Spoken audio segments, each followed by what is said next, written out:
आज हम इग्नू की बुक हिंदी भाषा और प्रेषण,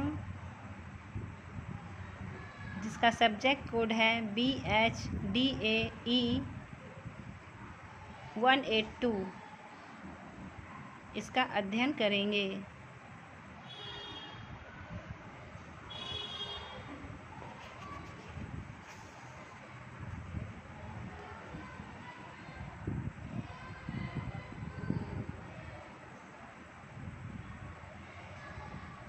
फर्स्ट चैप्टर में है हिंदी भाषा और प्रेषण। इकाई हिंदी भाषा का विकास। नंबर 2 हिंदी के वर्ण व्यवस्था स्वर एवं व्यंजन। नंबर 3 स्वर के प्रकार। इकाई 4 व्यंजन के उच्चारण के प्रकार। इकाई 5 वर्णों का उच्चारण। इसके बाद पाठ का परिचय है।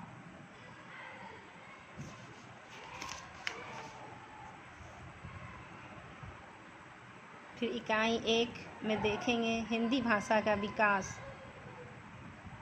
इकाई की रूपरेखा, उद्देश्य, प्रस्तावना, भाषा का अर्थ और परिभाषा, भाषा का स्वरूप और प्राकृतिक, भाषा के विविध रूप,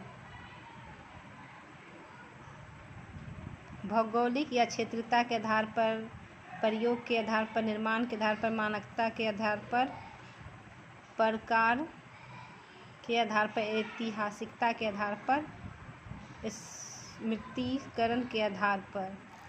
फिर है हिंदी भाषा और उसका विकास, हिंदी भाषा का स्वरूप और क्षेत्र, सारांश, बोध प्रश्न, अभ्यास के उत्तर। उद्देश्य इस इकाई का पढ़ने का उद्देश्य है जिसमें हम जान सकेंगे भाषा का अर्थ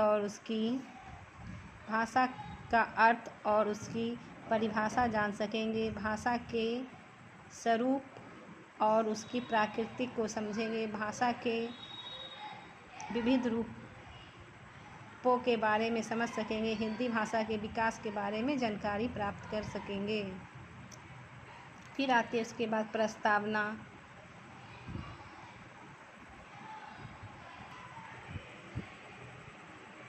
प्रस्तावना को देख लेते हैं। भाषा मानव जाति को मिला एक ऐसा वरदान है जिसके बिना मानव सभ्यता का विकास नहीं हो सकता। भाषा हमारे विचारों, भावों, संस्कारों, रीति रिवाजों, प्रार्थना और अध्ययन, सपनों में संबंध और संरचना के सभी जगह विद्यमान है। संचार साधन और ज्ञान भंडार होने के बावजूद यह चिंतन मनन का साधन है और प्रसन्नता का स्रोत है। भाषा अतिरिक्त ऊर्जा बिखेरती है, दूसरों में जोश पैदा करती है, एक व्यक्ति से दूसरे व्यक्ति अथवा एक पीढ़ी से दूसरे पीढ़ी को ज्ञान का अंतरण कराती है। भाषा मानव संबंधों को जोड़ती भी है और तोड़ती भी है।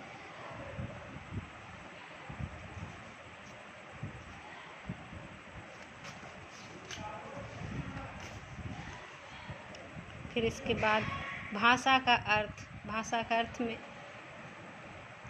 किसी भी वस्तु की परिभाषा उस वस्तु की अपनी प्राकृतिक और उसके अपने प्रयोजन पर आधारित होती है। भाषा की परिभाषा पर विचार करते हुए यह बात ध्यान में रखना आवश्यक है कि भाषा केवल अपनी संरचना और प्राकृतिक में जटिल नहीं होती, वरन अपने प्रयोजन में भी बहुमुखी होती है। यदि वह हमारी चिंतन प्रक्रिया का आधार है तो हमारी संप्रेषण प्रक्रिया का साधन भी है। इससे हमारे मानसिक व्यापार के साथ साथ हमारा सामाजिक व्यापार भी होता है। इसी प्रकार संरचना के स्तर पर जहाँ भाषा अपनी विविध इकाइयों का संश्लिष्ट रूप ग्रहण करती है, वहाँ वह उन सामाजिक परिस्थितियों से भी संबंध स्थापित करती है। बहुत सारे वैज्ञानिकों ने अपने मतानुसार भाषा का परिभाषित किए हैं। भाषा का स्वरूप और प्राकृतिक।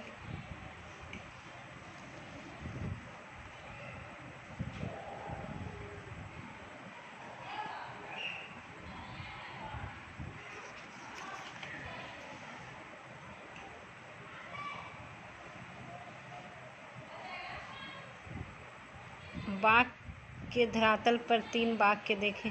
मोहन ने मोटे लड़के को पीटा। मोहन ने जिस लड़के को पीटा वह मोटा था। मोहन ने उस लड़के को पीटा जो मोटा था। इन तीनों अभिव्यक्तियों ने एक ही अर्थ का प्रतिपादित किया है। इसी प्रकार शब्द के धरातल पर उसने सोना महंगा पड़ा और मोहन ने उस दिन मन भर मिठाई खाई क्योंकि खाई वाक्यों में सोना तथा मन अभिव्यक्ति के स्तर पर एक है, किंतु तथ्य के स्तर पर 2 हैं। सोना शब्द स्वर्ण और निद्रा 2 अर्थ बताते हैं और मन वजन 40 किलो और जी दिल के अर्थ देता है।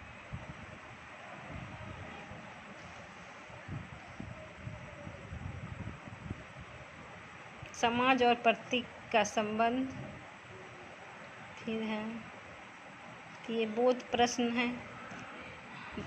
ब्लॉग और ट्रेस की परिभाषा देते हुए बताइए कि इस परिभाषा में किन 4 पक्षों का उल्लेख है। ध्वनि प्रतीक से क्या अभिप्राय समझाइए।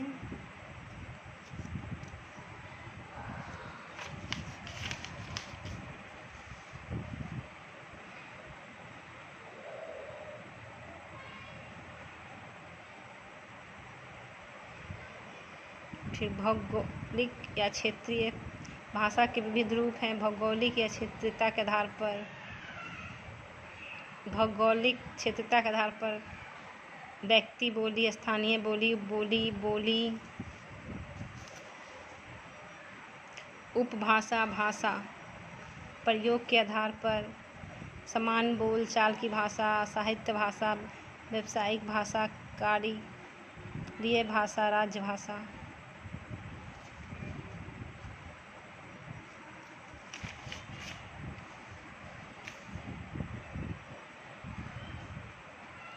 राष्ट्रभाषा, गुप्त भाषा, मृत भाषा।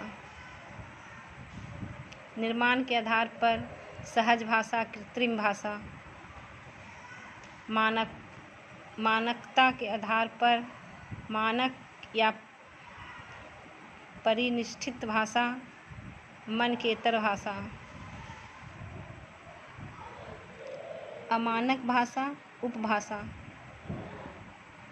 प्रकार के आधार पर संपूरक भाषा, परिपूरक भाषा, सहायक भाषा, समतुल्य भाषा।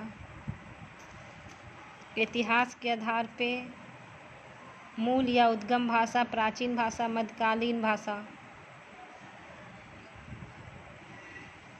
आधुनिक भाषा।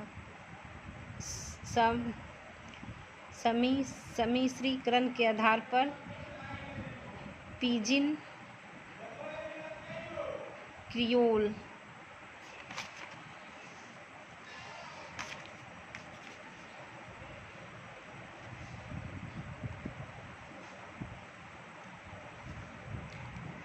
हिंदी भाषा और उसका विकास। मध्यकाल, आधुनिक काल।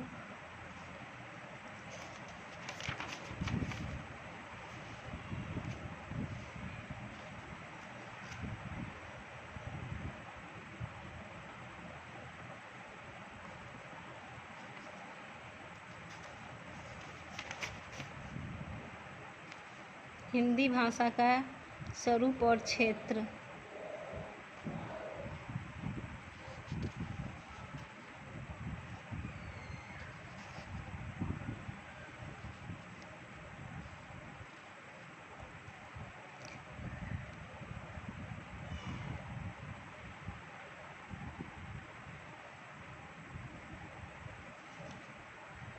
खड़ी बोली, ब्रजभाषा, हरियाणवी, कन्नौज, बुंदेल, अवधी, बघेली, छत्तीसगढ़ी, भोजपुरी, मगही, मैथिली, जयपुरी, मारवाड़ी, मेवाती, मालवी, पश्चिम पहाड़ी, गढ़वाली, कुमायूनी। साहित्य संदर्भ, प्रयोग विस्तार के संदर्भ,